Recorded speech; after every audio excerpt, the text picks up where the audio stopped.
Let's go. Power rankings. So, Josh Berman, Sam Federman is joining me here.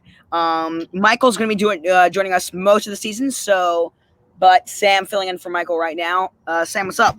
I'm doing great. As interim Michael, I'm not gonna give you any spicy takes or overreact. Well, might give you some overreactions, but I'm not gonna give you anything as spicy fair, as Michael does not have very many overreactions either. Yeah, I'm just not gonna give you anything I'm not gonna give you anything spicy the way Michael does. Speaking of spicy, how about Drew Lock? He looked good. Yeah, he actually looked pretty darn good. I mean, it's obviously better to put. I mean, they obviously didn't put too many points on the board, and they lost to it. And they lost a team that had kicker going 0 for 75. Well, 1 for 75. 1 for 75. We'll get to them. Yeah, he's a Patriots Hall of Famer, but completely washed up. We'll get to that. Now, we start off the power rankings with a team that I did not think would be number 32 after the end of the week. I thought it would still be Jacksonville. However, they did move up. There's two teams that can be. The number 32 team, Sam, who do you think it is? I mean, my 32 and 31 were the New York teams. Who's your 32? I mean, the Jets played horribly against the Bills. The Giants played horribly against the Steelers, but the Jets showed less. So the Jets are their 32. You are correct. The New York Jets coming in at number 32. And by the way, the down one, up one, that is compared to where they were in last week's power rankings. Even though I did not unveil them, I actually did make them. So compared to last week's, they were 31 last week, but they are now 32. They looked bad. Yeah, I mean, this is a game this was the CBS game for me. Yeah. So, like, I had to watch part of it. Honestly, it was bad. Mekhi Becton looked good, but he's not 5 people. Right. And they need 5 people in the offensive line. They also need a better head coach. Yes. They should have known from the introductory press conference. Yeah, exactly. Oh my God, my friends who were Jets fans were like, "Uh-oh!" the moment that happened. And it's just not it's not the right hire. And New York sports radio is like, "Oh well, this and that and this and it's like Darnold this, Darnold that." It's all this stuff, and they're just not a good football team right now. I mean, Darnold ranked tied with Drew Lock for 28th in average completed air yards. I mean, if you look at Darnold, he just didn't look good. He looked. Yes, I would like to become famous. It's just it wasn't even like a growth bad. It was just a bad. Yeah. So, I don't think they will be the worst team. I don't think they'll be number 32 all year, but yeah, they are absolutely number 32 right now. We'll see what happens next week. I expect this team to go back to number 32 where they belong very shortly. The Jacksonville Jaguars coming in at 31. I'm going to be honest. I was more disappointed in the Colts than I was impressed with the Jaguars. Yeah. Minshew looked good. I am not saying Minshew did not, because he did. But that defense didn't show me much. The O-line didn't show me much. The position groups didn't show me much. Minshew showed me a good amount, but still not too much. I saw more bad things from the Colts than I saw good things from the Jaguars. You combine that with the fact that this is a divisional game. This is one of the 3 teams they know better than any other team. Even if they are a significantly worse team, when you play them twice a year, you know them better than anyone else other than the Titans and the Texans, obviously. I don't think you can put a team that won a game at 31. I think that they but obviously they're the 33rd most talented football team in the world. No, they're 32nd, but But they played a good game. comparatively to what. And I don't think that you can say that they're. I don't think you can call them the 30. I mean, I don't think you can say they're much higher than 31. I wouldn't put them higher than 30. I mean, 30, 29, 20. Right. I just don't. I wasn't too impressed with them, you know. And when I objectively watch the Jaguars, it wasn't like they did stuff that blew me away. So I couldn't move them up too much. I mean, Minshew did. CJ Henderson did. CJ Henderson. Yeah. I saw this on PFL. That was a pick I was not happy with that was a pick I didn't think was a great pick for them. But. I saw on PFF. So CJ Henderson forced 4 incomplete passes. Okay, to put in perspective how good that is, nobody else had more than 2. CJ. No player. CJ Henderson played a great game. Gardner Minshew played a good game, and I think that for week 1, they're 1-0. This will be the last time they have a winning record this season. I agree.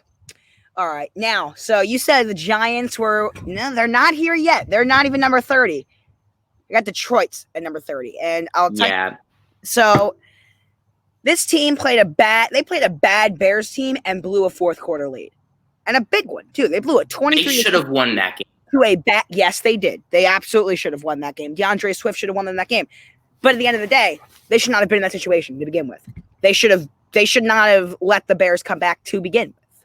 They were without their star linebacker acquisition. They were without Kenny Galladay. Because Giannis, the official. Yeah. They were without their star receiver. And they didn't look good in the fourth quarter. They were horrible in the fourth quarter. Yeah, I'll say this. The Bears looked like the better football team in that fourth quarter. And I just think that the first 3 quarters, neither team looked really good. Agreed. And then the Bears kind of looked good, and the Lions Did you watch Red Zone all day? What'd you say? So were you watching Red Zone all day? Red Zone was on the left. The Patriots were on the right because I couldn't get it on cable, so I had to illegally stream it. And I had this third TV on, flipping between Fox and CBS. Okay. So, yeah, I had Red Zone on all day. So, number 29 here are the Giants. This team now, don't get me wrong, they did not look good, but Daniel Jones had some moments. I think Jones, he had 2 absolutely horrible non-NFL starting quarterback caliber throws that ended up in interceptions, and those were those were not non-NFL starting caliber throws. Those were non-college starting caliber throws. Those 2 throws, those 2 interceptions are about as bad of throws you're going to see anyone make all year. However, the rest of the night, until we see Trubisky reappear and take off the disguise. Yeah. To be fair, he didn't look that bad, though, the rest of the night. Oh, no, he didn't. He made a couple good throws, too. The touchdown pass to Slayton. Darius Slayton, in my opinion, is going to be a star receiver in the NFL. The only reason why I don't call him underrated is because New Yorkers overrate him. He is underrated around the league. People don't know his name. He's a great receiver. That is a shame because, here's the stat. Man, New Yorkers. Since week 5 of last year, nobody has more receiving touchdowns than Darius Slayton. Yeah, he's Daniel Jones' favorite target. Yeah, it's not Sterling Shepard, who, by the way, I will mention, has disappeared since Daniel Jones has taken over. That's true. Sterling Shepard hasn't done anything. He's been banged up, yes, but when he's played, we haven't seen much from him. And man, does New York media hate Evan Ingram. Right now, or just in general? They're like, oh, this guy was supposed to be a great pass-catching tight end. Well, hold on, are you saying in general? Are you saying in general? Right now especially, but there really isn't much of a positive tone about him very much. It's not overly negative usually, but this week it's overly negative. Yeah. I actually think he's a very good tight end, but yeah. Oh, he's talented. He was not good this week. Don't get me wrong. He was not good this week. Now, this is a team here that I actually did not expect to be putting right around here because they didn't look that horrible, especially offensively. Defensively, they did not look good. I mean, they went back and forth, but you got to remember the team they played also was not very good. Yeah, it's the Carolina Panthers coming in actually down 3 spots from last week, despite playing a hard-fought game. They did. They played a hard-fought game, and this to me is. It's a very young defense, though. Yeah, it is. The reason why they were 28, the reason why they were down 3 is not because of anything they did. I honestly just think I just had them too high last time. I think that's what it was. I think I had them too high. I think that this team is going to be a team that gets a lot better over the course of the season. I agree. I think by the end of the year, we're going to see them in the 18 to 20 range. But yeah, for sure. But right now they are. But I feel like this serves a reminder to anyone that thought they were a playoff team. They are not a playoff team. Right. And I just think, look, they're going to need to get lucky to win games, I think. I agree. But I think they'll be in situations where they will be getting lucky because I think they are good enough to get lucky a couple times.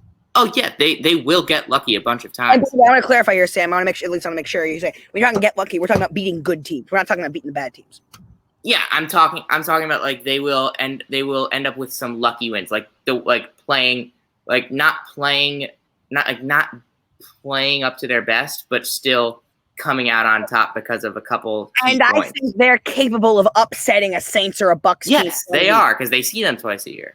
Right. Look at what Jacksonville did. Yeah, I feel like this is certainly something you can see out of one of these. Bridgewater was solid.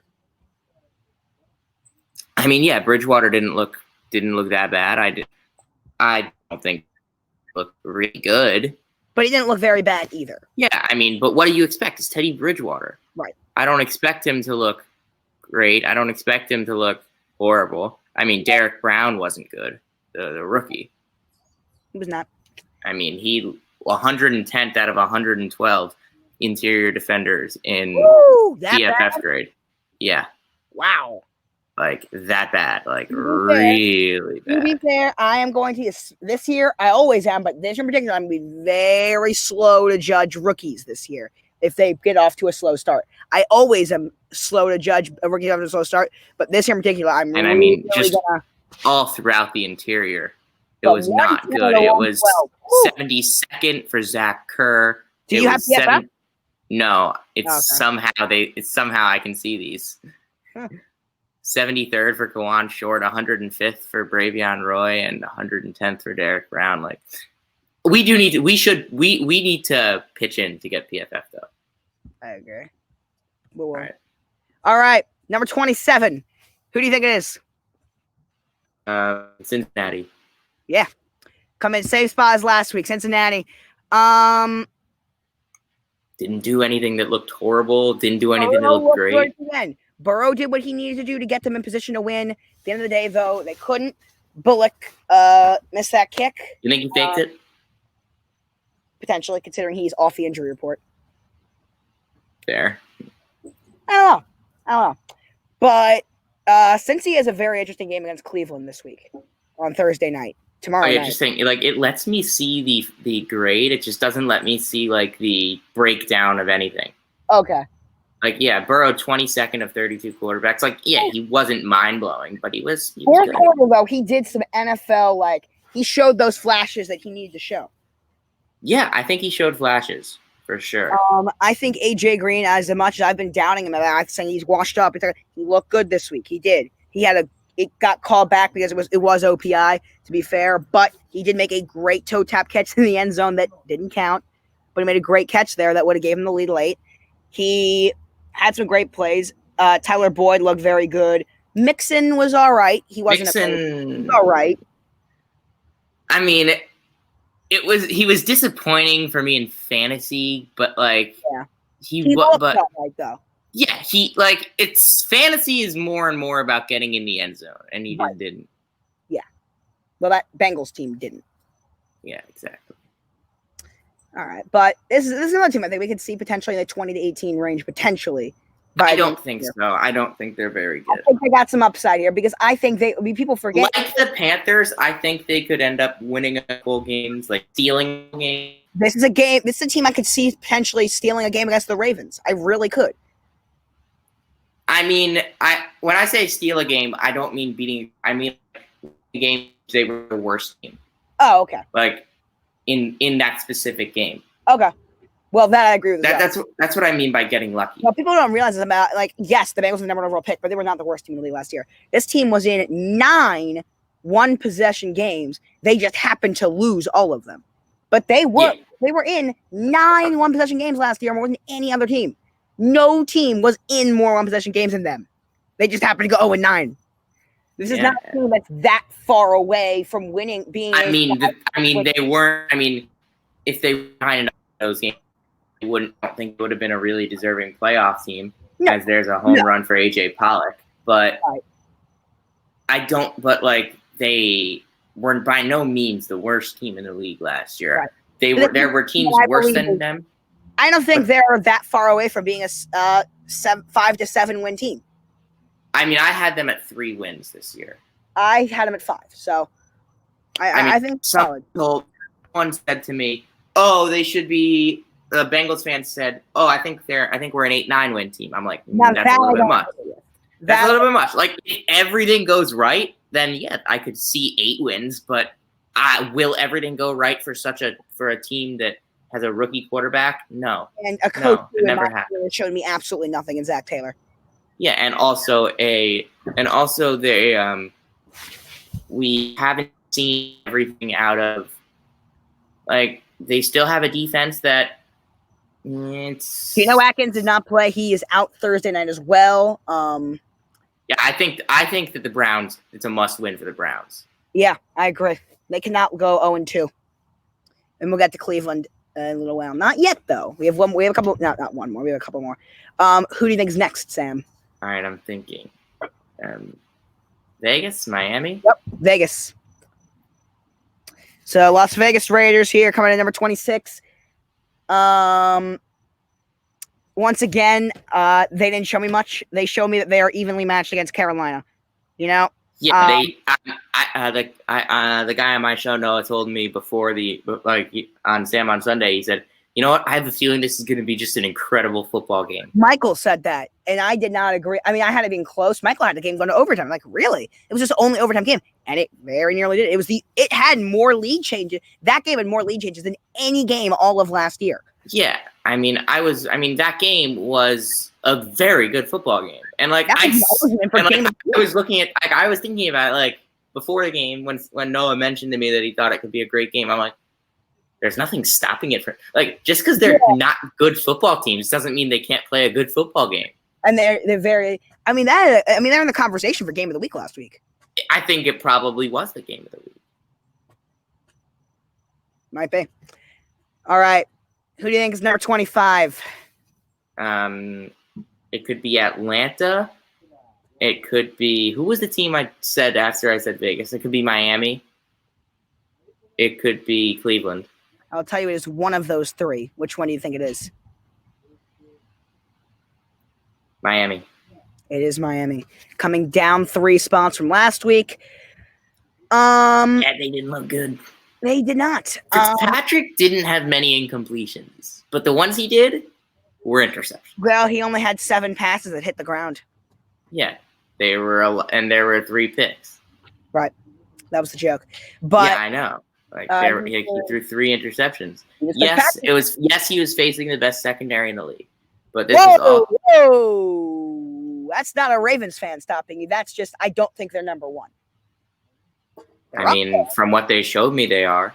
I think they were the best secondary week 1. I'll give you that. And I think that, and I've said that before the season, I think we're the best secondary in the league. And I don't. And they haven't shown me otherwise. Until they show me otherwise, they're the best secondary in the league. Actually, you know what? Yeah. And the runs.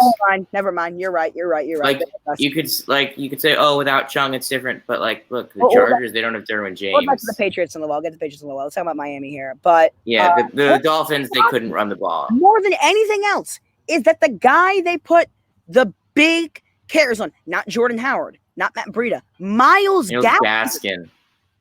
They couldn't run the ball anyway. Yeah, but why did they give Gaskin a lot of carries? I have no clue. More than Breida, more than Howard. I don't think that good of a camp. I mean, I'm not that well versed in Dolphins Twitteritis. Well, yeah, I don't either. But I mean, it's either he had a great camp.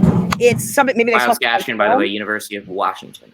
He was, yeah, I remember he was great in college. But did they see something on film? Did they have a great that they thought like help against Patriots defense? Which didn't. I mean, to be honest with you, before this game, I was telling everyone to start their Dolphins running backs in fantasy because I had no confidence in the Patriots' run defense. Well, the Patriots shut me up with that, but also I think some of that is attributed to the fact that Miles Gaskin was the main rusher. Yeah. I think that it was just a coaching gaffe. To be fair, Chan Gailey. He has gotten I'm looking at he did get a lot of carries the last 2 weeks of last season. Miami did use him a lot. Yeah, I remember, but like I remember he was good.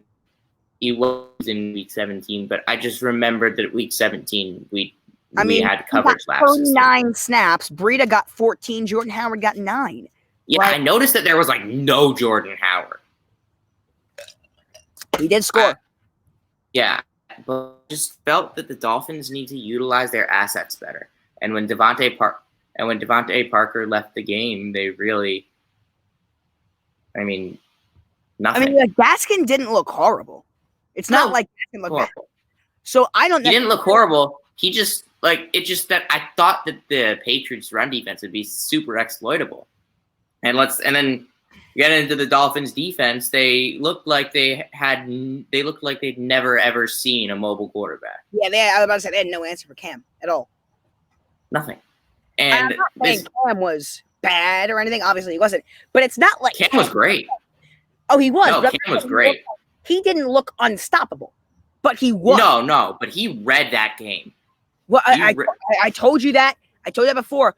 People don't give him enough credit about how smart he is. Yeah, he's smart. See what I mean? Like if you're like, I watched back some of his Carolina tape and I realized it. But like, if you didn't know how smart Cam Newton was, and you're a Patriots fan, now you know. I mean, we won that game cerebrally. You know it's the clip of Clay Matthews. It's that wheel route. You've been watching the film. Watch this, and then he scored a touchdown on a wheel route. Like he knows that stuff. Yeah, Cam By the Newton way, one of my favorite audio clips of all time. You watch film, ready? Watch this. Watch this. Ready? He just ignores me. He talks trash and he goes, ready, go. Cam just different. We'll talk this later. Hopefully a lot later. So, number 24. This is not a team I expected to have at number 24 coming out of week 1. Cleveland? No. Oh. The Bears? No. Oh, I'm not doing well right now. Atlanta? No. Minnesota? No. Okay, who is it? Think of a team that did well. Think of a team that did who won games? Come on. I mean, I'm thinking, okay? Give me some time. No, but there's like a big one. I know, but like I'm completely blanking on myself, right? I mean, I said the Bears, but a big, very impressive. No. The football team. There you go. The Washington football team. That was obvious. This week's biggest overall riser in the power rankings, moving up 6 spots from where they were in overreaction. I wouldn't say that. I mean, yes. What impressed me? I'll tell you why I moved him up. No. That's not what impressed me. I mean, he did impress you. He did. But, well, actually, no, he didn't because I expected it. I mean, yes, he's the best player I've ever scouted, but WBAL. There are news helicopters flying over my house. They actually running first on this call. Okay, we're back. So, what impressed me was not the win. It didn't impress me they came back. It's not that they beat Philly. It's not that they look good. It's what happened at halftime. Is the fact that Ron Rivera, who had to get his IV, trusted his quarterback to give the talk at halftime. And that talk was good enough to rally a team who was down 17-0 to shut out them in the second half and score 27 unanswered. That is what impressed me. They were probably the most surprising football team. That is why I was impressed by them. Is because not the fact they won, is how they were able to rally around Haskins at half. Who hasn't impressed me so much, and he didn't really impress me that much. But you know what? His leadership really showed. I mean, do you have any? By the way, speaking of Haskins, do you have any idea how many times I've seen that SC featured of him where he's like at the Ohio State facility and he's like 7 years old? He's like, I want to play. I've seen that like 8,000 times. I've seen it once or twice. No, but like I feel like they aired it on SportsCenter, on Game Day, on every ESPN show. And then they aired it again like 20 times before the draft. Anyway, I don't know. I don't think this is one of those teams. Like, there are people out there who think they can compete for the division. I don't think that. They cannot. I do think, though, this is a potentially ceiling 7-win team. I agree. I think that they are probably going to wind up winning 5. And I said this before the season about Washington. I thought they were a ceiling 7-win team. I did not. I thought they were a ceiling 5-win team. Like, I think because look, if everything goes right for that team, they have an elite defense with. Well, I don't think elite. If everything goes right, they're elite. Do you think their secondary is that good?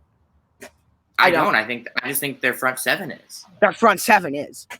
And I think that front 7. And what helps a good secondary? A good pass rush. True. Sorry, what helps a bad secondary? Pass rush. Yeah, I know what you meant. I don't know. They impressed me. The culture is actually still pretty bad, but they look good. 23. This is another team that was not expected to be here, but for bad reasons. Cleveland. The biggest. Down 8. Oh, my God. Down 8 spots. Falling. The biggest overall faller in power rankings. This team fell 8 spots after a performance that was not that bad from a standpoint of their run game looked good, and it was against the Ravens. It's just that you're reacting to the fact that we've seen this movie. As I saw the same Cleveland team I saw last year. They didn't show any fight. They had a lot of bad penalties, and not penalties, bad penalties. And they had a 4th and 41 when they were driving down the field, and at that point it was 10-6. They were driving down the field, and if they would have scored a touchdown, they would have stolen momentum. Instead, they had penalty after penalty that eventually forced a 4th and 41 punt. That's what I'm talking about. And Baker also, but I'm not going to overact about Baker. I don't really care about Baker right now. That's one game against one of the best secondaries in the league.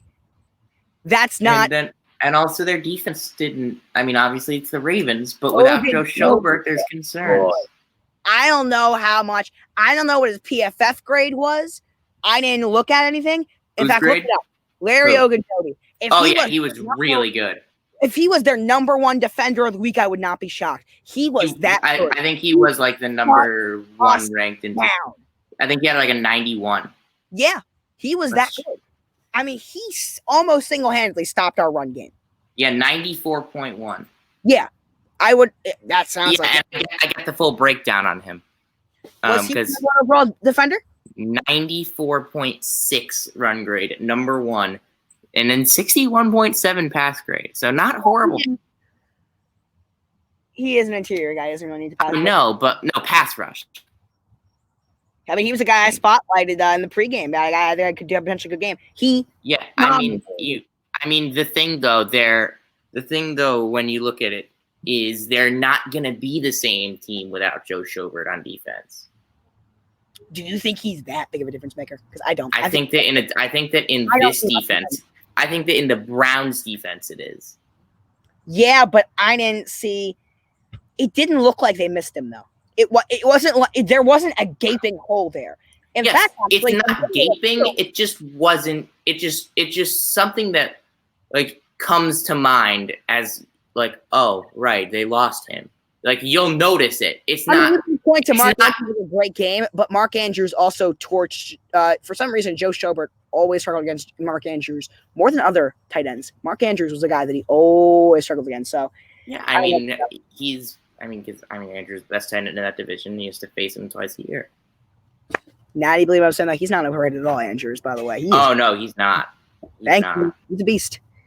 But I just think that I just didn't see enough of him last year. Yeah.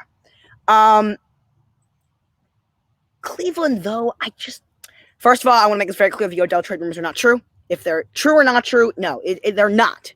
They are just not true. Mike Francesa, a New York-based radio guy, does not have any sources in Cleveland, and nor does he have any sources in New York. He's just. Does he? Does he not? I mean, people think like he's very respected, but he's crazy. Like, have you seen the Jason Giambi stuff? It's like people would prank call him and say like, "Oh, you see the Giants? They just traded Odell for Jason Giambi." Or my favorite one, someone calls in, "Do you think that when the San Francisco Giants come to New York, they go out with the Giants?" Horrible. And like he just he's a meme because he's so exposed. That was the appropriate answer to that question. Like no, the appropriate answer is hang up the phone. True. All right. That's what you're taught in every sports radio class. Every sports radio class will ever. But he's earned the right to mess with people a little bit. The person messed with him. Never mind. That's a good point. But he's so mess with prone. Yeah. What do you see with Cleveland though? Do you think that they are going to be like? Do you think I'm overreacting a little bit too much about Cleveland? I do.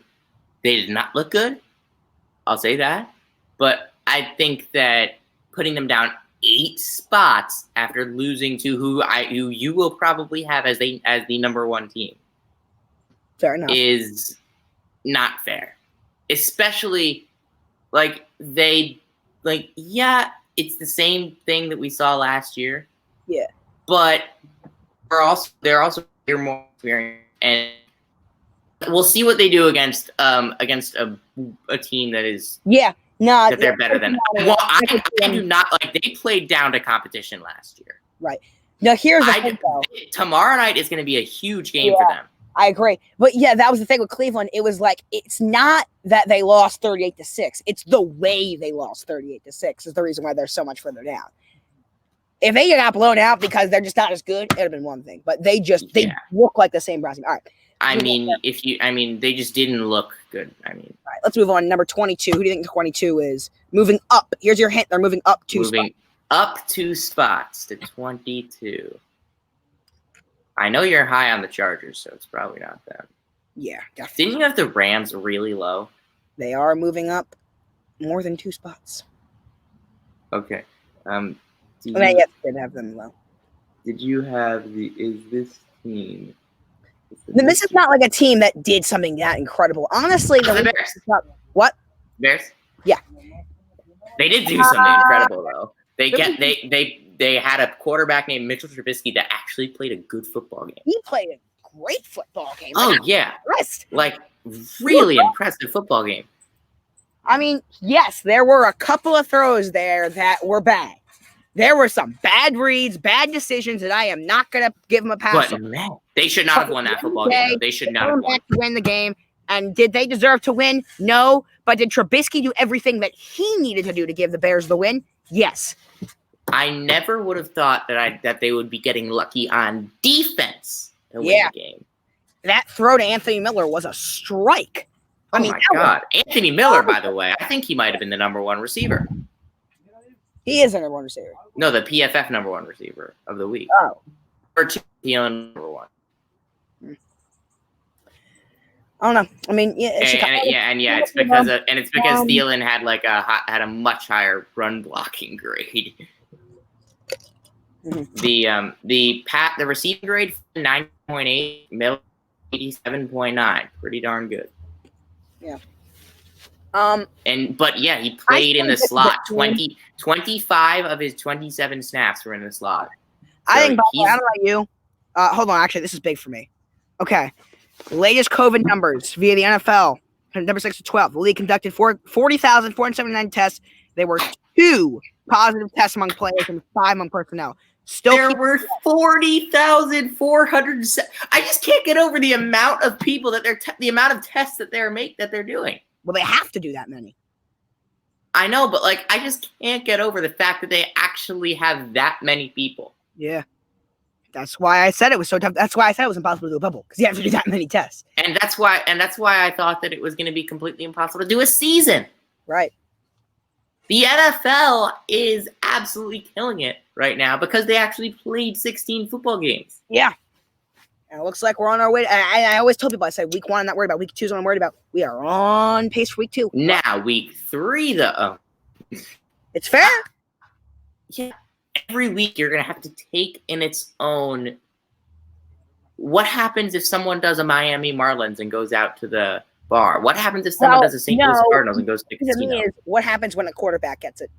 Exactly. What happens when a player gets it on game day? Right. And fantasy owners will get pissed. Yeah. Oh my God. Imagine a quarterback getting it on game day. Yeah, exactly. You're thrusting. What about a kicker getting it on game day? That would be, because think about it, they wouldn't have a kicker on the roster. Right. All right, let's move on here to number 21. This is a team that moving down 1 spot. Who do you think it is? Down Atlanta? No. You have Minnesota 19, not 20. This is number 21, by the way. I know, but is this Minnesota? No. Is this I'm just thinking of who else played a football game. The Denver Broncos. No. No, it's not. Come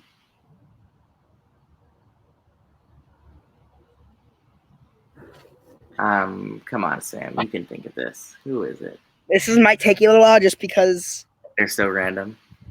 Yeah, they're not random. They're just you were really low on them? No. Or really high on them? No. It's just they're just in the middle team. Yeah, so they're just completely mediocre. They're going to be in this range, be a little higher, but they're going to be in this range for the rest of the year. Have we said Indy yet? We have not said Indy yet, no. And this is not. Yeah, because there's no way they're only moving down 1 spot. They're not moving down as much as you might think, but they're moving down for sure. I mean, is this... Oh, shit. Hold on. This... Oh, stall!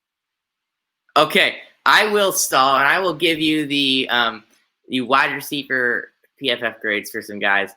If you want to look at Scotty Miller, who everyone was talking about had a good game, 30th best receiver by PFF grade with a 70.7 out of 105 receivers. Another guy people were talking a lot about was another guy that got a lot of conversation topic, Van Jefferson. I heard a lot about him on Twitter, 71st with that 58.4.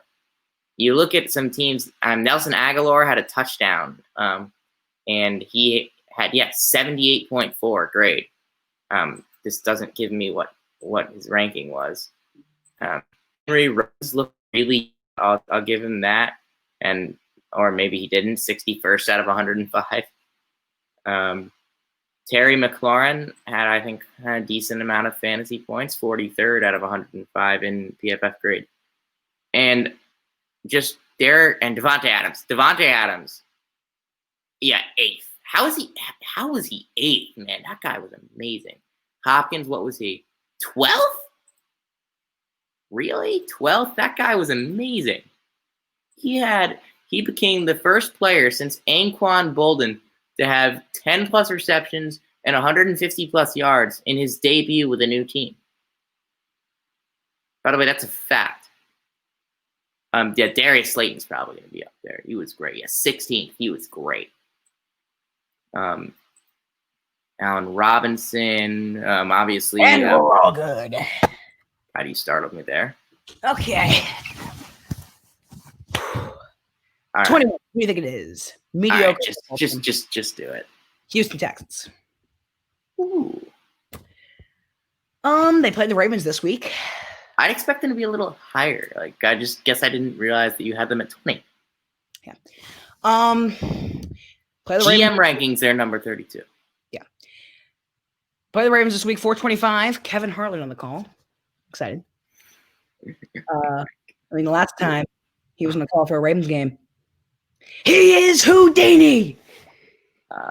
Kevin Harlan, because when I put my stuff away at 11:15 or at 10:30 now during school nights, I listen to the games. Kevin Harlan does it on the radio. Yeah. All right. Houston cannot run the football. I mean, for 10 minutes, for a solid 10 minutes, it looked like they won the trade. True. But I mean, David Johnson looked good. David Johnson, yeah. I have not seen David Johnson look that explosive since Arizona. Well, yeah, it was also his first game since Arizona. I meant to say since 2016.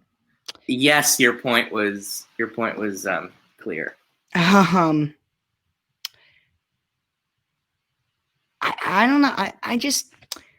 How did Watson end up with that many fantasy points? It's guard point. I mean, to put this in perspective here, this guy had 14 completions to wide receivers. Sorry, had 13 completions to wide receivers. DeAndre Hopkins had 14 catches. Yeah, I mean, I'll say, yeah, and Hopkins, did you hear the stat I gave about him? No.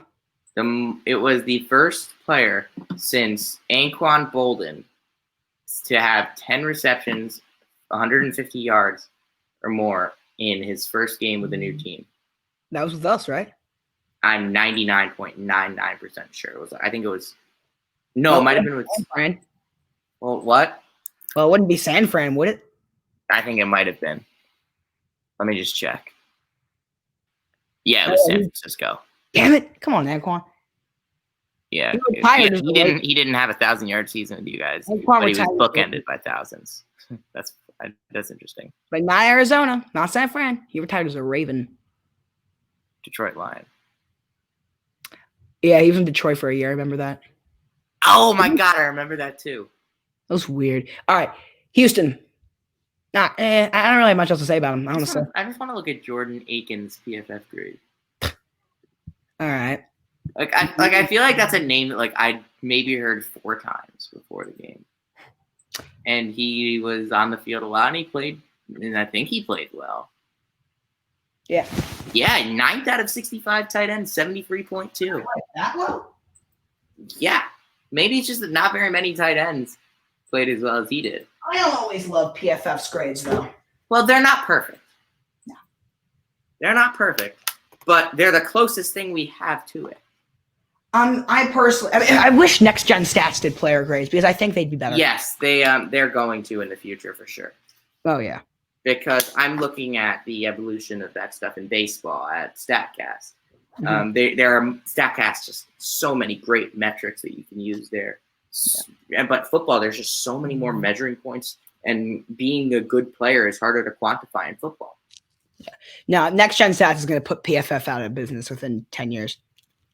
No, because or they'll merge or something like that because they're gonna. Because PFF's still going to do college. Next Gen Stats is the NFL's.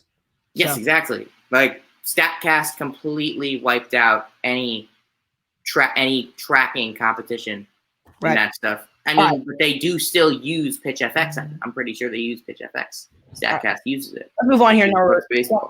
Number 20. Moving up one spot. Rams. In a loss, by the way. Oh, Atlanta? No. Minnesota. Yeah. Minnesota Vikings. Offense looked phenomenal. Defense looked phenomenally horrible. this defense that I thought was going to be that I thought the same. Like, remember what I said about the Redskins? They were bad. But I remember what I said about Washington earlier. How a great pass rush can help a secondary.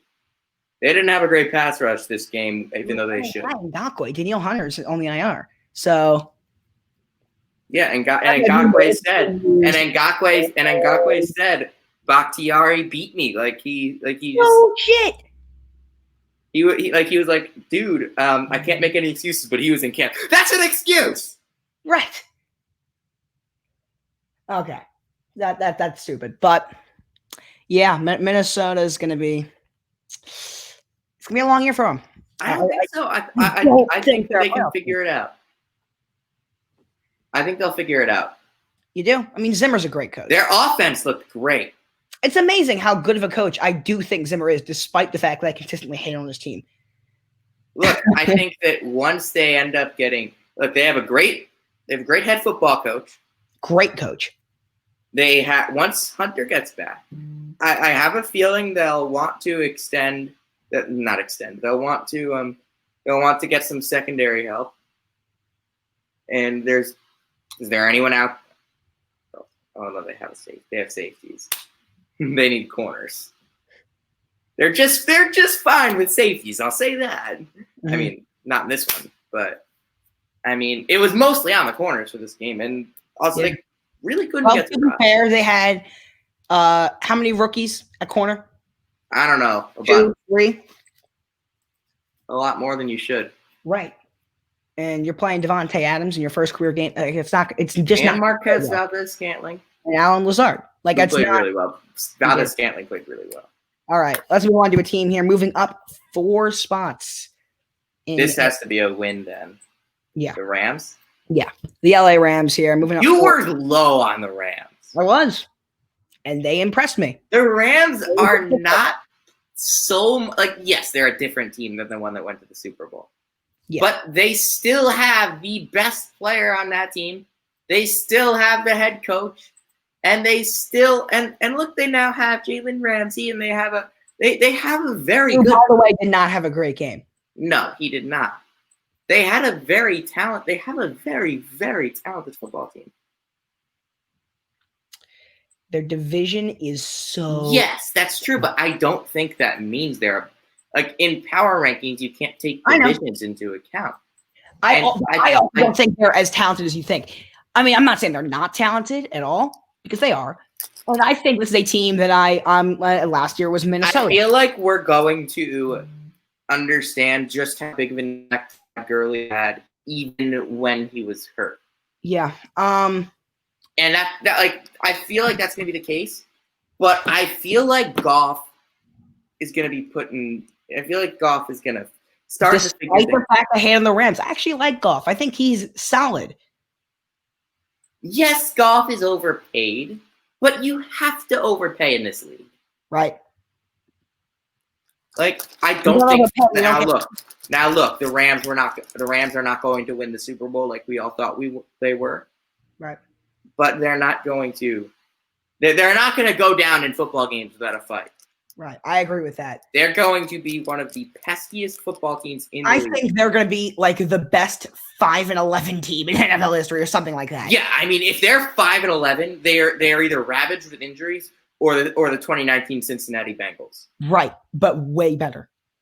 Yes, but my point, as in they lose a lot of one possession games. Mm-hmm. The exact opposite of the Detroit Lions. Right. Except for. All right, number 18. Another team that lost but moved up a spot. Atlanta? Yeah. You've been waiting on them. Yeah, because I honestly didn't see anything out of them. I didn't either. They put up garbage points. They let Chris Carson have a crazy receiving game against them. They are not moved up because of anything I saw from them. They moved up because it just happened to work out that I put them at 18. I mean... It was not like I'm moving them up. It was not ordering pizza tonight. But you there? Yeah, I'm ordering pizza. Oh, there we go. Hey. Tonight I am. That's what I said. My mom just texted because my mom and dad have a party. So it's really Like, so like not coronavirus. PFF grade. Who's? Hayden Hurst, Thor. Hayden Thor. Hurst. Hey, look, I'm on the tight ends. Hayden Hurst, by the way, former pitcher in the Pittsburgh Pirates organization, 59.2, 40th out of 65 tight ends, and the real Thor is Noah Syndergaard. 40th, you said? 40th out of 65. Not great. How's his blocking? Oh, I can't get that. Because that's what I was interested in. Hey, you want to put up the $100? I'll put up the $100. We can do it. Yeah. Actually, maybe we can get some more people involved. I'm all right with it. All right, let's figure this out. We got to figure this out. We're getting PFF. Like, that is a fact. Right. Okay. So, Atlanta. I think this is another team, like I mentioned with Houston, that I think is going to be in this range the whole year. They're not going to be moved down too much. Yeah. They're not going to be moved up too much. They're going to be in the 16 to 22 range the whole year. I think. Yeah. Any better than by the way, Elton Jenkins still hasn't given up a sack. Ari just posted that on his story. Swear to God. Jonathan Ogden gave up 1 sack in his entire career. I don't want to hear it. Jonathan Ogden is one of the greatest of all time. Elton Jenkins is a good player. Right. But I mean, can I tell you who it was? Because it surprised me who it was that got close. Oh, Mathis. Yeah. Yeah, I knew it was a Colt. Yeah. He's the only guy. But anyway, the reason why I know that though, that's not like a stat online. I said, who's the toughest guy to guard? And he just goes, man, those Colts were annoying. And then he goes, Mathis, he's the only guy that got me. I go, what do you mean? He goes, he's the only guy I ever sacked, ever got a sack against me. I go, what? He goes, yeah. He said, by the way, you cannot look that up because they didn't keep track of sacks allowed back then. In fact, his last year was the first year they started doing it. So they can't. There is no way to go track, but he knows for a fact. Robert Mathis is the only guy that got him. Yeah. I want to know like that stat, like in the past, like about guys like John Hanna, Larry, and take it back further. And I'm sure they know. And I'm sure the greatest know. Like I'm sure Munoz knows exactly how many sacks he gave. An athlete, by the way. What? Munoz is an athlete. He could move. He played tight end. But I mean. How do we go from? I'm sure the greats know exactly how many sacks they gave him and exactly who got them. How did we go from the Atlanta Falcons to Anthony Munoz?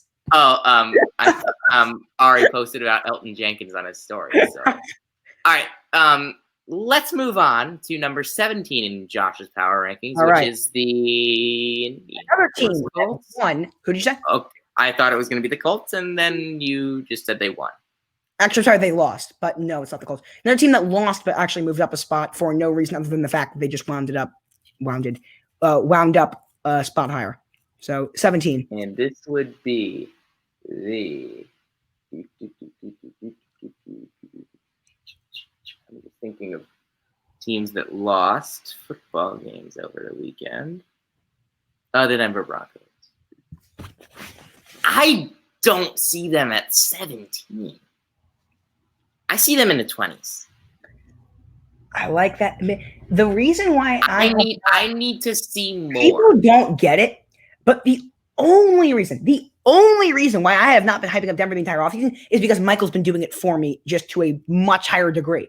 If I was doing the show as someone who is not high on the Broncos, I'm not high on the Broncos. I just need to see more all offseason because I think they're a good team. I think that they have what it takes to be a good team. I know I'm much higher on Simmons than you are. Yeah. I think that he's elite. I think he's on the cusp of elite. And I think that he was a snub from the top 100 list for sure. I agree with you there. Like a massive snub. Like I think he's in my top 70. Absolutely agree with you there. And I think that I know I'm higher on Simmons than you are, but I know like with Locke, the case with him, he looked great, but I can't look at 4 games from last season and say that he is that he's the future. Look, he hasn't shown me that what he's I not saw, the future. though, and I'll tell you why I like what I saw is not because he looked good. It's because the areas that he did not look good in last year, he looked better in last week. Yes, that was one game, but it should be encouraging to see that what he did not look good in, he did look good in. Yeah, I think that he looked a more refined quarterback. Mm-hmm. Exactly. The gunslinging things that we saw in college. That's not always a bad thing. It's not a bad thing. That's Pat Mahomes. It's not a bad thing. Well, there is no one like Patrick Mahomes. Okay, fair enough. But you got the point. But you don't. But like here's the thing. Like if you're a gunslinger, people say you throw too many interceptions. If you're a West Coast quarterback, people say you only throw checkdowns. Right. Now, I think I like what I've seen from Broncos. I think that defense. I just think they're still pretty good. I mean, obviously losing Von Miller is a whole. Oh yeah, that's why. That's the main reason I would like. That's probably. I didn't even think about that, and I'm like, oh yeah, wait, they lost Von Miller. How are they this high? Like, did you rank this after or before the Miller injury? This was done today. No. The last week's. Well, I don't remember. I my computer's at 6%, so I'm gonna be right back. Stop. Actually, no. Just talk about Denver. Yeah. So my thing with the Broncos, when I look at this team, I see a very talented team. I just think I'm not sure if they can put it all together yet. I think that they can. I don't think they can put it all together and make the postseason this year. But I really like what they're building for. Noah Fant is going to have a breakout season. I was a little bit curious as to what they were thinking bringing in Melvin Gordon. I was not high on that, but now we know Philip Lindsay's got an injury right now, so maybe it could end up being better for them. Jerry Jeudy had a decent game, obviously some drops, but they did not look like a bad football team or a good. They did not look like a very, very good football team. They did not look like a bad one either. They looked like they were a year older than last year, which, I mean, obviously is the case. But they are maturing. They're maturing, and I like that.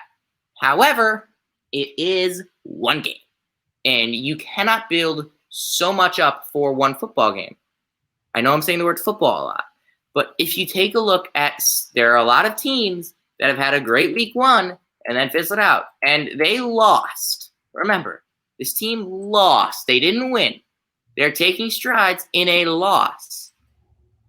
I don't think that it's an emotional victory, but a loss. They lost a football game. We need to realize that and remember that and just say, okay, yeah, they didn't win. They played. They were confident. They were a confident team, but they didn't win. We still need to acknowledge that and without Von Miller, they're gonna have a lot of trouble this year. They're not gonna be the same team they're not gonna be the same defense without Von Miller. That is, Dustin May is coming in. Nice. Look, you're not gonna be the same team without Von Miller. It's not possible to be the same team without Von Miller. Like I think that their offense can take the next step this year. And I think that if you look at it, if there's one thing that I wanted to see and one thing that I did see, Noah Fant played a great football game, and he's my breakout receiver this year. Let's see, what was his grade? Fant's grade was 60. Felt higher than 66.2. Oh my God, Dustin May is disgusting. But this is a team that is taking strides. Way longer. What? That took way longer than that should have. I'm back. Yeah, I basically spent the entire time saying 3,000 different ways that they are growing, but they still lost that game. All right, I can agree with that. Let's just move on here. Yeah, because the viewers do not want to hear any more about the Broncos. All right, so moving down 4 spots. Indy. No. Really? Okay. I immediately think it's Indy when you say moving down that many spots. We still haven't said Indy yet. They're coming. And you were telling me how bad you thought they played. Philly. This was bad. Yeah, they were not good. Look, they were without Miles Sanders. Yeah. But I did talk about how bad Philly played. I did talk about how bad Indy played. I think these guys played worse. Wow, that's saying a lot. I mean, these guys were horrible in that. That's saying a lot. They were without Lane Johnson. I know. They were without Miles Sanders, but that's not an excuse. That's not an excuse. It's not the fact that they lost. It's not even the fact that they gave up 27 unanswered, and it's not even the fact they just looked like a completely uninspired football team in the second half. They gave up, and they were winning. The first half at halftime, I saw a Super Bowl contender, and then they just went in cruise control. They had no effort. They were the least. They might have played the least inspiring half of football that any team played, and that includes the New York Jets. Right.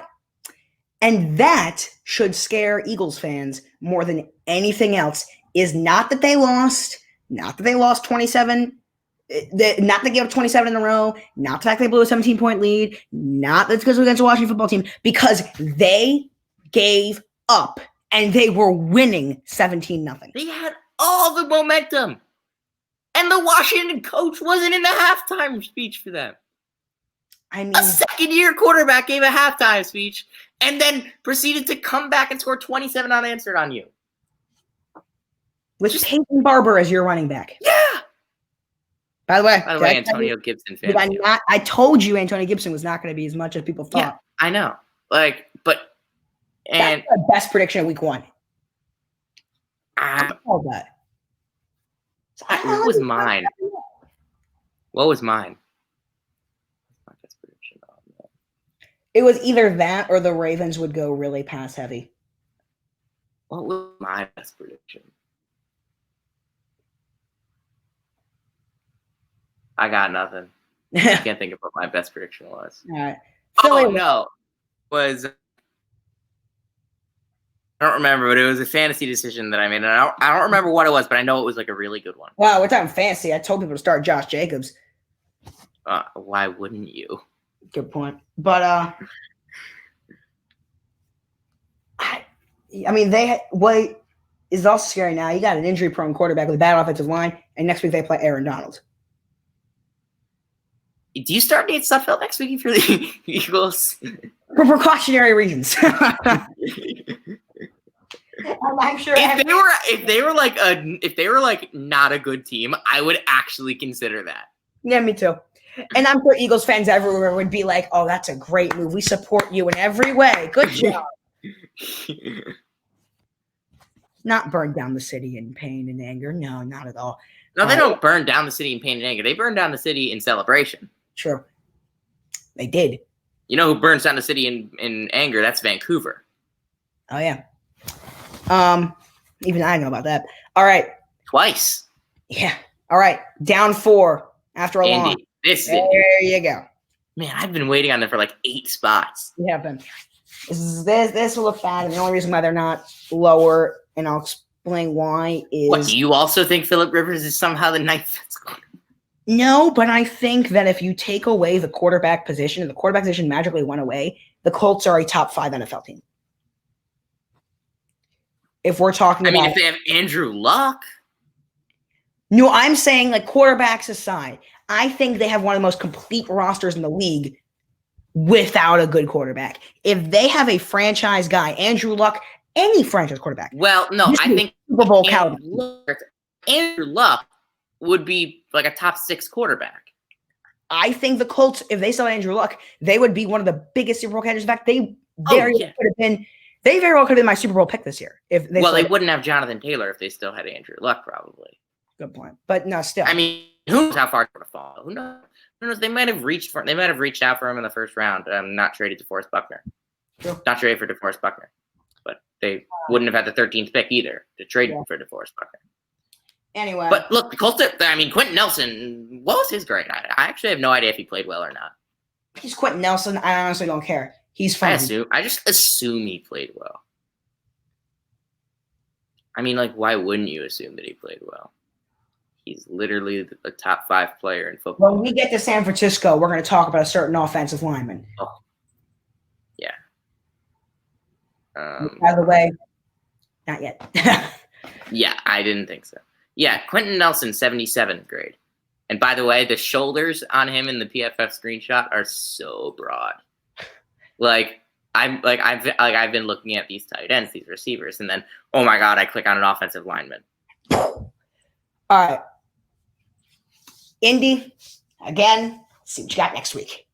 This is a forget about it week. We're just not going to talk about it. That didn't happen. We're going to move on. That's kind of my mindset if I'm Frank Reich. Exactly. All right. I'm sorry, not it didn't happen. I'm sorry, it happened. That's what I meant to say. No, you don't want to ignore it. Take that back. It did happen. But let's not let it happen again. It happened. Don't think about it. Right. That's what I meant. Now, other people might think these guys might need to move down a little bit more than they did, but they only wind up moving down 1 spot after a loss. Who is it? Moving down 1 spot after a loss. Well, you said it's not the Niners, and I didn't think you'd have them this low anyway. Yeah.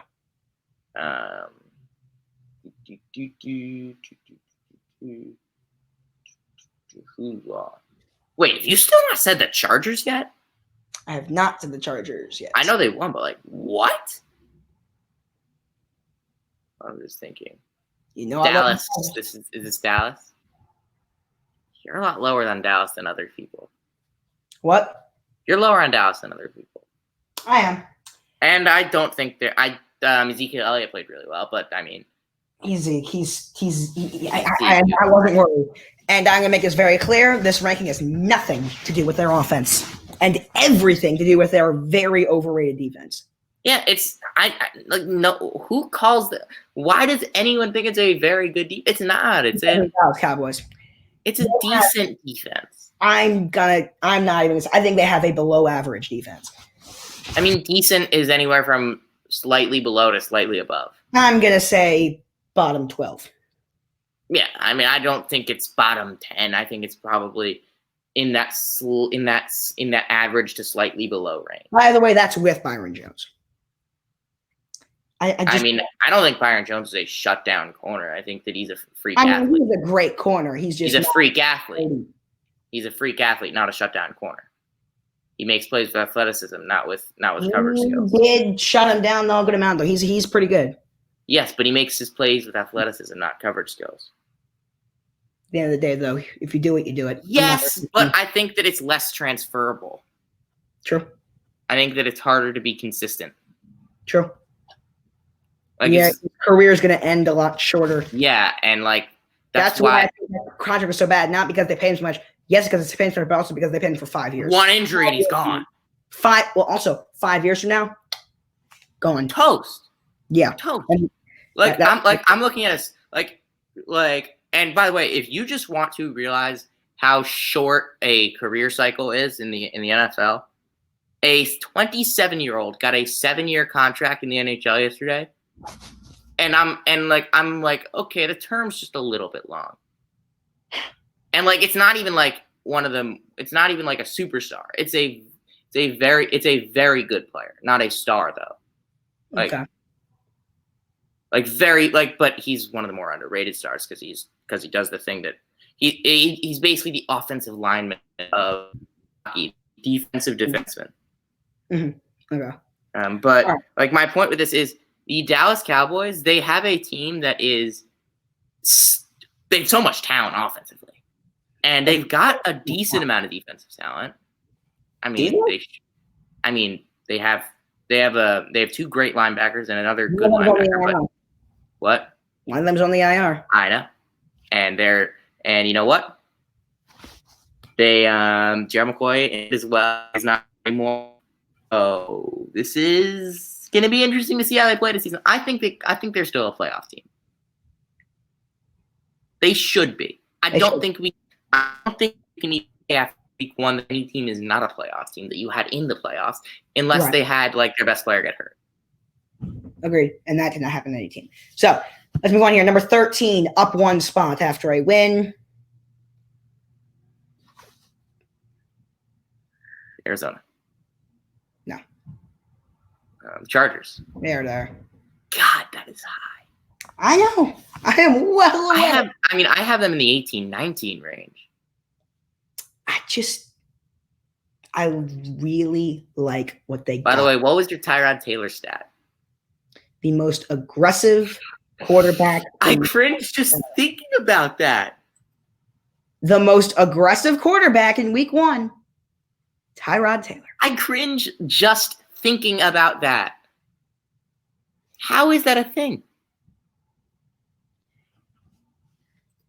Tyrod Taylor, 5th in average completed air yards. 5th. The gunslinger. He's a gunslinger, baby. So proud. Are you concerned? I'm so proud of my Super Bowl champion, former Raven.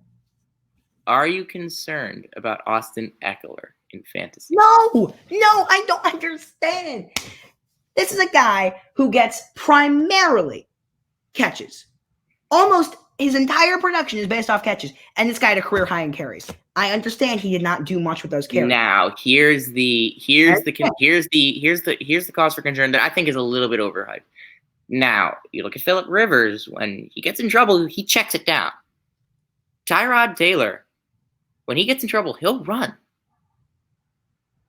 True. That's where a lot of concern is coming from, and now people are realizing it as, oh crap. But I think that Eckler is going to. They're going to work. They're going. What? How long do you think Tyrod's playing for?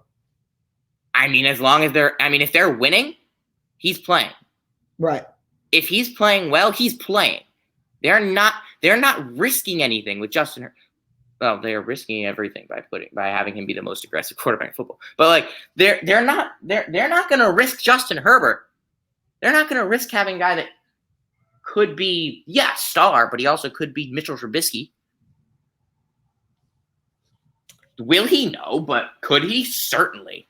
Okay. For a guy that is one of the safest quarterbacks in the league. Right. One of the most. I'm going to say the safest. I mean, he throws like an interception 1% of the time. Yeah. So. Well, I don't think that's the 13th best team. I think that's an overreaction. Well, it's not an overreaction. Sorry, an overhypement. There you go. Making up words here on the Power Ranking Show. This is probably where Michael has the Broncos. Same range, yeah. Now, moving up 5 spots with a win. Were you that unimpressed with Arizona before the season? Now, all right. What do you think of Arizona? This is actually something I want to hear. Okay. This is another example of a team that I was more disappointed in the opposition than impressed by them. However, they did look good, and I'm not saying they didn't, because they did. But I mean, from what I saw, the Niners looked bad. The Niners did not look good. And people think I'm crazy for saying the Niners are going to finish well below the Seahawks. I think that before the season, that was more of me being super high on the Seahawks. Now I'm starting to realize, like, hey, 10-6 for the Niners might be because they're a 10-6 team. Well, they're also crazy banged up for week 2. Exactly. We're going to get to that. Yes. But, I mean, there was one thing that was insanely good for them. Now, Arizona.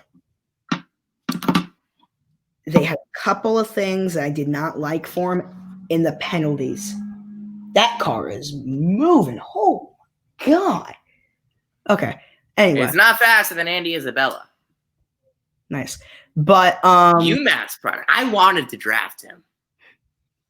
Him and Hakeem Butler, I both wanted. Who I believe got picked up by Carolina during today's tryout. I don't think he got picked up. Right.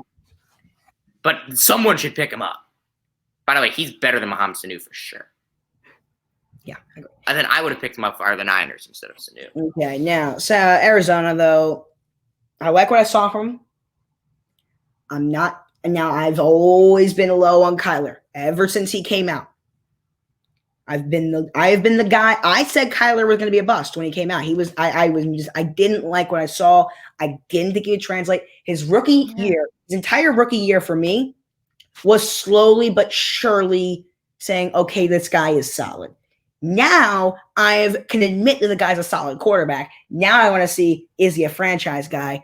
I don't think that there's going to be a middle ground with Kyler. I agree. I think he's either a star or a bust, and he's not a bust. A star. He's showing like a star. So he's going to be a star. Yeah. And I'm like, but it's a slow thing for me because I was just that low on him. And I said that about Kyler. I said he's either a star or a bust. Yeah. It's the biggest boomer bust number one pick I'd ever seen. Yeah, I have to. I mean, Baker was a big one. Yeah, I'm about to say Baker might have him beat, but other than that. No, but I think Kyler. Because, I mean, at least Baker started more than 1 year in college. True. I mean, also Kyler didn't lose a game in high school or something. Right. 63-0, or 43-0. Yeah. Okay. Next team. Also moving up 5 spots after a win. New England. 5 spots. Is this more of a you needed assurance that it was going to work? Yeah, that's exactly what it was. That was exactly my thing. I would look it's the opposite of I'm sorry, it's not the opposite. It's exactly what I was saying, except in a very different way about them in the Super Bowl 53 year, where I don't think they were that good. I'll believe it when I see it. I saw it, and I said they're winning the Super Bowl. That was what it was. I kept saying they're not good enough. However, the second they show it to me, I will completely back off on that. And that what happened. They destroyed the LA Chargers. Here's the thing, though. It doesn't feel the same. Well, of course it doesn't. It's not the same. It doesn't feel the same because this is no longer a team. This team is going to be multi-dimensional. Is going to be not just two-dimensional, but multi-dimensional on offense. It's a drastically different football team than anything you've ever seen. Yeah, it's going to be like a dialed back version. It's going to be like what you'd expect it's like a college team, but with a cerebral aspect. Yeah. It's a more advanced college system. So an NFL system. No, it's not. It's like it's going to be so interesting, though. You know what it's going to be? There will not be a team this year more fascinating. What? It's the beginning of Russell Wilson's career. Yeah. That's what it is. Yeah. I mean, I think that what we're going to see with this Patriots team, I mean, no, we don't have the defense that those Seahawks had. And you don't have a Marshawn Lynch. But we don't. But you have J.J. Taylor looked good. No, I don't think that, because I don't think that we can match Marshawn Lynch. Because I think that Marshawn Lynch makes you stack the box. I don't think we make you stack the box. Okay, that's true. Because even if we match his production, it's 4 guys. That was what I meant. That was what I meant. Was their match production? They're not going to look like Mark. That's what I meant. They're going to no, because I mean, 4 guys. It's not hard to match 1 guy, but you're not going to match the fear factor. No one's putting 7 to 8 guys. No one's putting 7-8 in the box to face Sonny Michel and Rex Burkhead. I mean, maybe someone's putting 9 in the box to face J.J. Taylor, but dude, he looked good. He did? Oh, yes. He didn't play much, but he looked really good. Interesting. And 4 carries, 28 yards. Wow. Okay. And he returned kicks. I mean, he didn't have to return anything because everything was a touchback, but he was back to return kicks. I was like, okay, we have our kick returner. It's not because without Gunner, I mean, who's going to return kicks and who's going to return punts? I mean, it was originally Demir Bird. He muffed it, but we recovered it, and then Edelman came out. The Patriots now? What? He's in the Patriots now? Yep. To be honest with you, Huh. I learned that maybe a month ago. Yeah. Demir Bird. There's a name I haven't heard in a while. Wow. We are thin at receiver, though. What do you think about Nikhil- Nikhil? Because I didn't watch any of it. Okay. Do you know what happened? No. Okay. We're driving down the field in the third quarter, I think. And pass to Harry. He's going for the pylon. He fumbles and it's a touchback. Oh, yeah, one of those. I hate that. That, by the way, one of the most annoying things in football. Worst rule in football. I completely agree. Single worst rule in football. I mean, it's just the stupidest thing I've ever seen. I mean, I guarantee you ask enough defensive players, you're going to get a couple of like, okay, yeah, no, this doesn't make any sense. Like, I just don't get it. It really doesn't. I mean, I don't. Oh, by the way, did you see that college punter that literally, it was like, he was in his own end zone and he whiffed on the punt and the guy caught it in the end zone for a touchdown? Yes. Oh my God. I mean, that's a once in a lifetime thing. Also, Jake Bailey, great. Looked really good. Now back to Harry though. He had some good plays. And I still think that, I mean, look, hold on to the football. Yes. But also I'm referring to him as Doughboy because that's what Cam Newton's going to call him because that's Cam Newton calls him now. So Doughboy, yeah, hang on to the football. But I mean, the target share was much more than last year, and I think he's ready for it. I do too. I liked him a lot. He was a guy I was stoked when we took him. I was for the Ravens because I was just like, don't take. I said I want Hollywood, DK, or N'Keal Harry. I was not high on Metcalf. I loved him during the combine, and then I watched more film on him, and I'm like, yes, exactly. I was the same way. I mean, he wasn't the best I loved him before the combine too. Oh, I mean, I didn't have that much on him before the combine. I loved him before, and definitely. I mean, I was a huge AJ Brown guy. Right around I didn't like AJ Brown for the Patriots. I wanted a big guy. Yeah. Okay, let's move on here. And I don't think DK Metcalf is the same kind of big guy as. Yeah. All right. Top 10. Same spot as last week. Number 10. Who do you think? Green Bay. No. Let's think. Tennessee. There you go. I don't know how I didn't think of them. I think it's just the perfect. I think they're gonna be at number 10 for a few weeks. They should have won that game more. What'd you say? They should have won that game by more. Yeah. And that's no knock on the Broncos. I don't think they're any 2020, 2021 college basketball season will start November 25th. It's like Thanksgiving. Yes, I'm pretty sure that's Thanksgiving. That makes perfect sense. You know how hyped that makes me, by the way. That's awesome. No, that's cool. College basketball. The only reason I'm not a reaction is I'm worried about Big Ten. Come on, Big Ten, play. Maryland, let's go. I mean, the Big East. We haven't seen them. They obviously don't have. There's no football, so I mean, I don't know what their reaction is going to be. Yeah. Okay. Tennessee Titans. I think this is perfect for them. You know, I don't think they're any worse than 10. I don't think they're any better than 10. You know? I think they are a top 10 team, but they're I think I could see that. You know? They're like, you think about them, top 10 team. Are they number 9? No, that's too high, you know? Like, they are perfect at number 10. You know? Yeah. I think that's like the most easy, like just like perfect ranking on the entire list. I feel like I think it's just like right there. All right, number 9, moving down a spot after a loss. Down to San Francisco. No.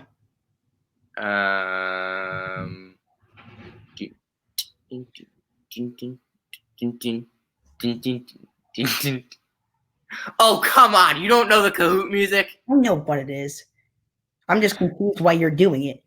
Because it's kind of a situation right now. Okay. Who do you think it is? I'm thinking, okay.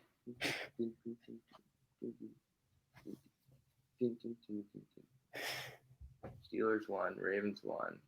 I'm just literally going through every team right now.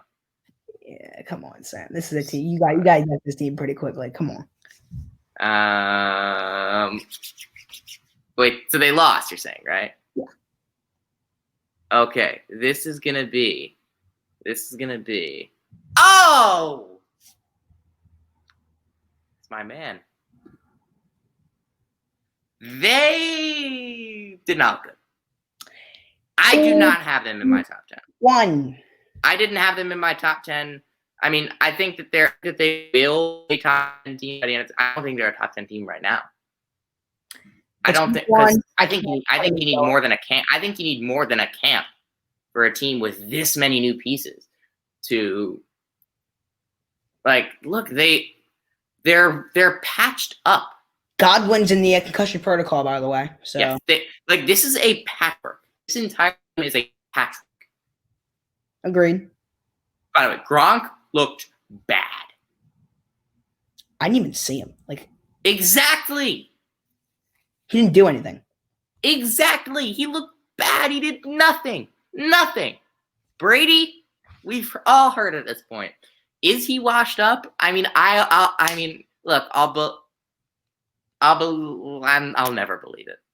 Here's my thing. I'm gonna say I'll believe it when I see it, but I've seen it, and no, he's not washed up. He's never washed up. He can play until he's 100. Well, for me, the definition of washed up with Brady is different than any other quarterback. Because if we're talking about washed up, are we talking about not good? Big hot back. Okay.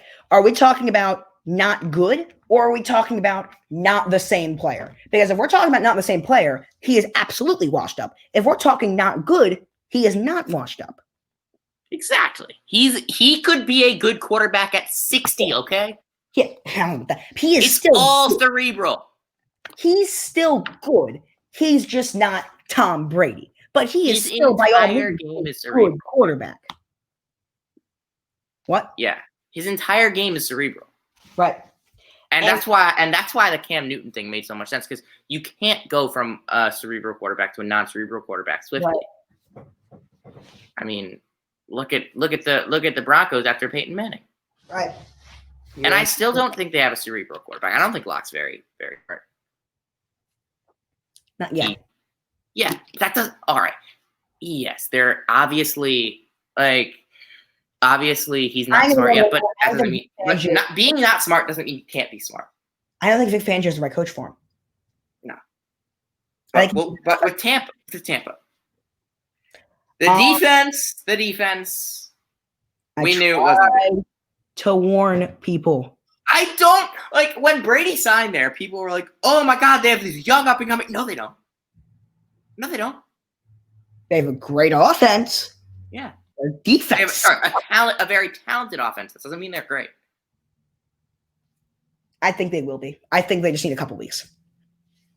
Yes, but they're not great right now for sure. You're a Patriots fan. You know what happens the first 4 weeks. It's a preseason. Yes, I know. But the thing with this team, they aren't the Patriots. There is no Bill Belichick. Talk about Bruce Arians all you want. Bruce Arians cannot hold a candle to the people that cannot hold a candle to Bill Belichick. Right. Fair enough. But the same thing though with Brady is he's still the same situation of feeling the team out in a different way than Belichick. And this could be 2 months this year because there was no preseason. But 2 months is too much. Exactly. That's your point. I see what you're saying. So, exactly. Yeah. And it's also... I disagree, but I can get behind that. And it's also, look at the team, look at Evans and Godwin, and they just, put a guy that's been throwing lots of quick passes in a system with Mike Evans and Chris Godwin. And it's going to take them some time to adjust for Godwin and Evans too. It's a good point. Oh my God, Mookie Betts is going to score. Okay, he's not. Almost got a little league home run right there. Now, I want to take this real quick thing and make something very clear. It's an issue that is near and dear to my heart. There is no such thing as a system quarterback. Well, there is. There's nothing wrong with it. Is a system quarterback. Let's go through the greatest of all times, okay? Obviously, Brady. He played with Belichick most of his career. Joe Montana played in the West Coast offense. Joe Montana probably had the same kind of deniers as Brady did. Right. Give me another all-time great quarterback. I mean, let's go with, say, Dan Marino. Dan Shula. Don Shula. Give me another top. And the stats there, they threw the ball so much. Give me a Don Shula. Give me a top 10 quarterback of all time. John Elway. Mike Shanahan. Yeah. That gunslinger system, even if it wasn't always Shanahan, that gunslinger type of system. Yeah. Every single all-time great quarterback play. Drew Brees played with Sean Payton. Peyton Manning, yes, he switched around. I guess you can give me as an example, but you know what? He always had Marvin Harrison as well. But I'm saying even going to Denver, Peyton Manning was the system. Yeah. He was the coach. Yeah. I mean, he was LeBron. He was the system. Yeah. And I mean, I think that Peyton is great, and he was a great player, and he could be. By the way, I would hire Peyton Manning to be a head coach. Oh, in a heartbeat. I would pay him all the money in the world. You talk about Steve Nash. Steve Nash is like budget Peyton Manning, because Peyton Manning is like Kobe. I think that's actually a really I've heard it's not like they were the two people that did detail. Yeah, that was think about that. So I think Peyton Manning and Kobe, they are the same. Obviously, quarterback is different from being a basketball player. But in the same way of the work ethic, in the intensity, the preparation. Yes. That was the word I was trying to find. Yeah. And Tom Brady has that. Right. Obviously, in a different way. It's a different way, though. Yes, it's a competitive drive. It's not like an OCD. It's a competitive drive. I'm sorry. Yeah, that's not. I might say Jordan was not okay. No, I'm sorry. I feel like with Peyton, it's kind of like an OCD. Right. All right. Let's move on. With Brady, it's just a ridiculous competitive drive. Let's move on to number 8. Moving up one spot. Is this Green Bay? No.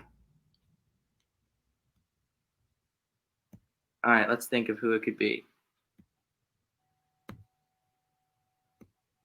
It's not the Saints. No. It's not Green Bay. It's probably not Seattle. Not. It's Pittsburgh. This pains me. But they're a good football team. Very, very And good. Juju? I don't want to talk about it. No, it's fine. Tim Anderson's doing the same thing. Tim Anderson's batting .377. So I know exactly. It is 1 week. It is. Not going to jump off that bandwagon yet, because I still think he's overrated. It was the Giants as well. Right. I still think he's overrated. I don't think he's that good. But and also James Conner. Are you concerned? Connor's hurt. Connor. Whole thing with Connor is that he always gets hurt, and when he's not hurt, he's not that good. And guess what happened? Benny Snell came in and dominated, and Benny Snell will be the starting running back the rest of the season. I will tell you that right now. Chase Claypool made a great play. By the way, 90. See why I wanted the guy? 90.2 grade for Chase Claypool. I wanted the guy. 90.2. That would be if he played enough. If he played enough snaps, that would be second highest. He is a tight end that plays receiver. And I think if the Ravens drafted him, he would have been a tight end for the record. By the way, speaking of this, while I'm on the receivers page, you want to know what Rashad Perriman's grade was? Yeah. 55.4. 83rd out of 105. It's higher than I thought. It's higher than Damiere Byrd. What was it, 83rd out of 105? 83rd. That's all I need to know. Perfect. Okay. Hey, I've just been removed from the PE class that's ridiculously stupid. I'm taking yoga instead. Hey, it's better than curling soup cans. You saw the video that what? Oh, I did see the video. You're right. Yeah. Okay. And then they made us curl soup cans in class. Seriously, though, this is a ridiculously good football team. I did not understand. Some people are going to say that you have them too low. People were giving them Super Bowl hype before the season started. I'm like, no. I don't think they're a Super Bowl team. I don't either, but I see. I don't think they have the offense to be a Super Bowl. No, that's what I'm saying. I don't think they are. Obviously, if I did, I'd have them higher. But I did see what other people saw, you know?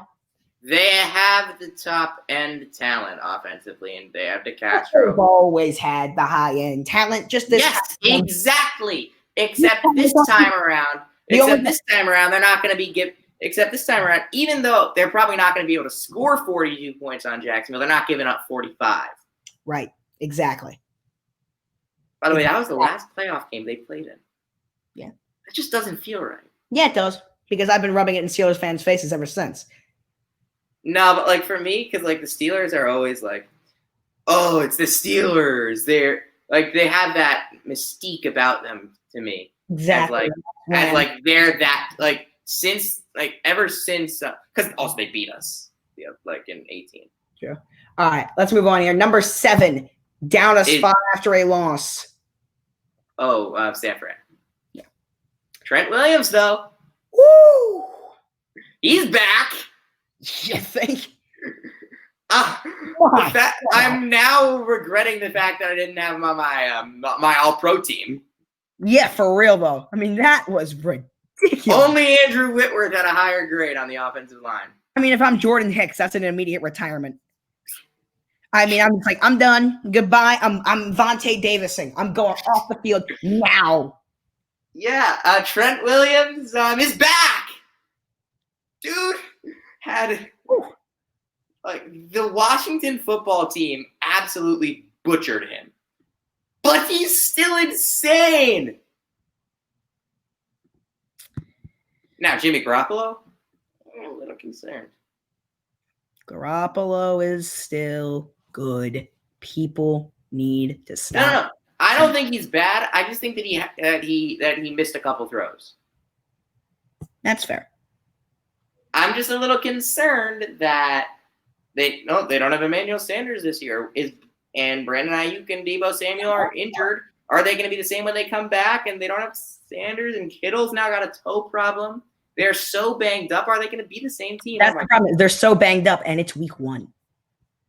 And they don't have DeForest Buckner anymore. I mean, yeah, Kinlaw, but it's week 1. But I'm not saying I don't think I'm overreacting by stating a fact that they do not have DeForest Buckner. You're not. I mean, I don't. And Richard Sherman just got hurt too. Right.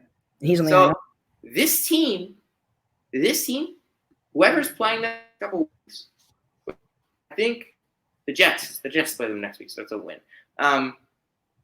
But like the Jets are lucky that they're not seeing the best Niners, but it doesn't make a difference for them. Yeah. But like the Niners are going to be beatable for the next couple of weeks. I agree. We'll see what happens.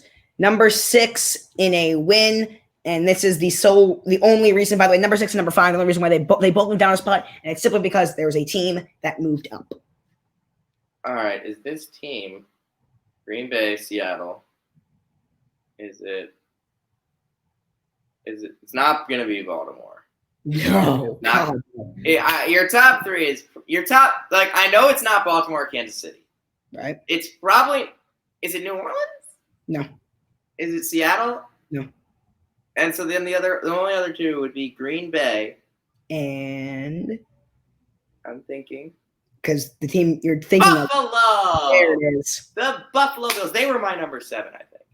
Yeah. The only reason why I moved down is because a certain team moved up and they happened to go down a spot. But they did the Bills, this might as well have been a bye week. Yeah. Exactly. Anything that they did well isn't valid because the Jets played that bad. I honestly don't have anything to say about them. Nothing. Nothing. Josh Allen. Yeah, Josh Allen. He balled out. Yeah, but he still wasn't great. He was good. He was not. He was very good. Yes, but I mean, he made mistakes. Okay, yes. the mistakes aren't gone. He let the Jets almost come back. I mean, yeah, but he let the Jets make it a scoreboard liar. Yes, that game was such a scoreboard liar. Like New York, like I was listening to the radio. New York, New York radio was like, okay, they lost by 30, not 10. Okay. Yeah, that the whole reason why I came up with that term scoreboard liar is for games like the Bills and the Jets because it's still thoroughly embarrassing. Did you say that you came up with that term? Yeah, I've heard it. Okay, I've never heard anyone else use it. That was something I came up with. I've never used it, but I've heard it. Was it like from Michael or something? Or is it like no? It was like I've seen it on the internet. Oh, wow. Like in articles. Well, I guess I'm not as original as I thought I was. Hey. But I did not know that. But I've seen it in articles, guess I'm not as original as I thought I was. You don't read articles, so I mean. Yeah, true. All right. Buffalo, honestly, like you said, the glorified bye week. I got nothing really to say about them. Do you? I mean, the bye week. Remember the bye week beats the Browns 38-10 memes.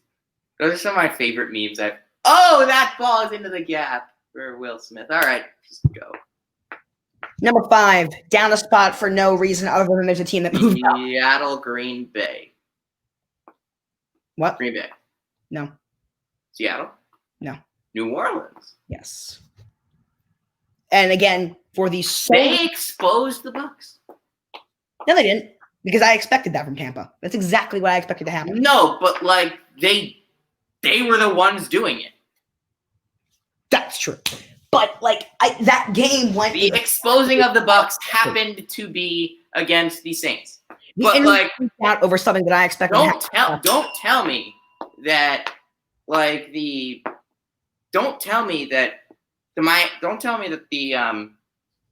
the Chargers are doing that to the Bucs in week 1. They're not blowing them out. Fair enough. The Saints exposed the Bucs. They showed the world that the Bucs are liars. They cannot be trusted. It's 1 week. Team. What?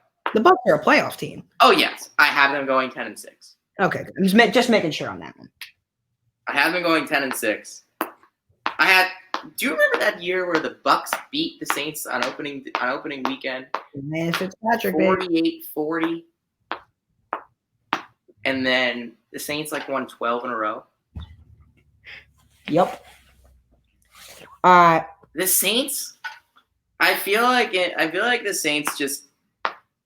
Saints scream a team that can win.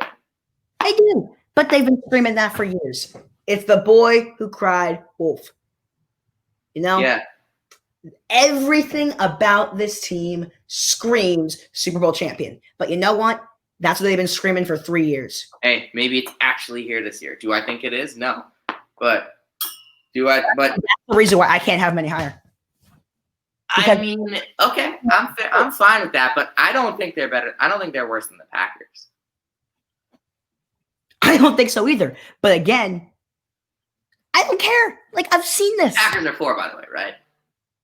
We're not up to them yet. They're not 4? I'm saying we're not up to number 4 yet.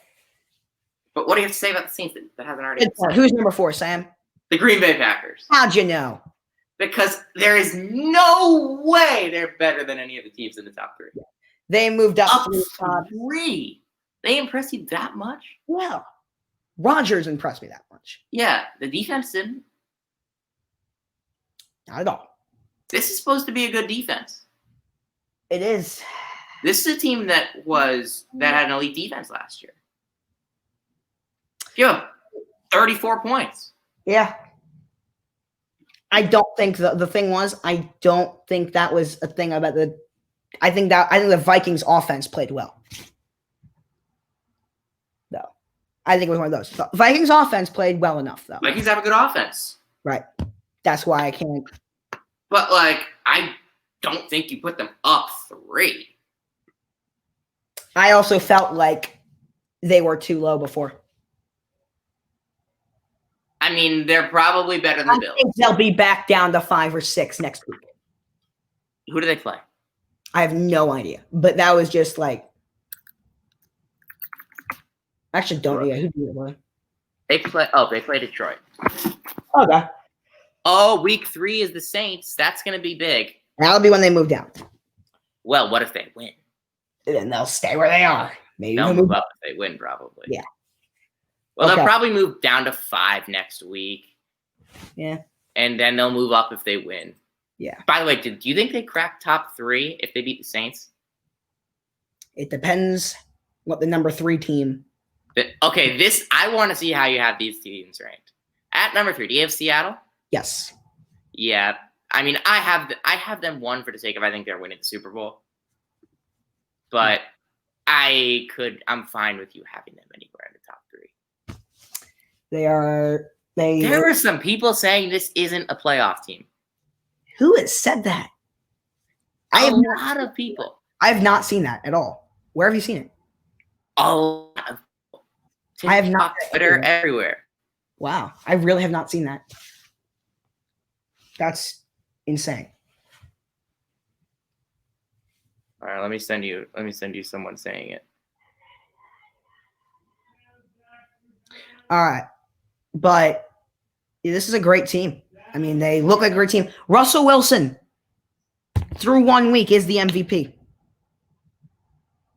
Hold on, I need to send you something that I found searching for these guys through these guys' tweets. Do you agree though? Through week 1, Russ is either him or Jake Bailey, maybe JJ Taylor. Either him or Rodgers, though. You agree? Yeah, for sure. Here it is. Hey, Lamar's 3rd though. Let me think. I mean, Offensive Player of the Week. Yeah, for sure he's 3rd. Okay. Seattle looked good. Nothing really much else to say. Let's move on here. Another team I don't have much else to say. By the way, Sam, who's number 2? Kansas City. That's correct. Yeah. So the Chiefs are the Chiefs. There's nothing to say about them. Like it's all 3 of these top 3. Like I don't really have much to say about these guys because we talked about them so much, and they didn't show me anything different. You know? Yeah, and same with the Ravens. Yeah. Who are number 1. Baltimore number 1. I will say the run defense did not look good. I'm a little worried. I'm not very worried, but I'm a little worried because it didn't look great. And they did not dominate the way the scoreboard shows. They dominated the 3rd quarter. That's what happened. They dominated the 3rd quarter, and that's where the game was put away. But the 1st and 2nd quarter was a good football game. It was an entertaining football game. Both teams really were very evenly matched. 3rd quarter, the Ravens killed them, and that's where that game was ended. Hold on, The Ravens are the Ravens. Someone just sent me a trade. They'll give up Thielen for Hollywood, Bell, and Hardman. I mean, I'm high on Thielen, but that's a lot. That's a big haul. Bell's on the IR, though. Remember that. I know, but that's still a big haul. Yep. Would you take that? Maybe. I mean, I think that. I mean, I wouldn't because I'm high on Thielen. But I mean, it's definitely a juicy trade. Yeah. All right, Sam. Signing off here. That's our power ranking show. This was supposed to be 30, 45 minutes, and we almost went 2 hours, but I don't care. I'm not complaining. That's just how it goes when you put us together. Very true. All right, Sam. Imagine if I did power rankings too. Oh God. Well, no, because I mean, we agree on a lot of things. Yeah. No, and we were also just talking. Like we also talked about the team once. Yeah. There's no need to talk about it twice. Right. True. All right. Signing off here. Josh Berman. That's Sam. Goodbye.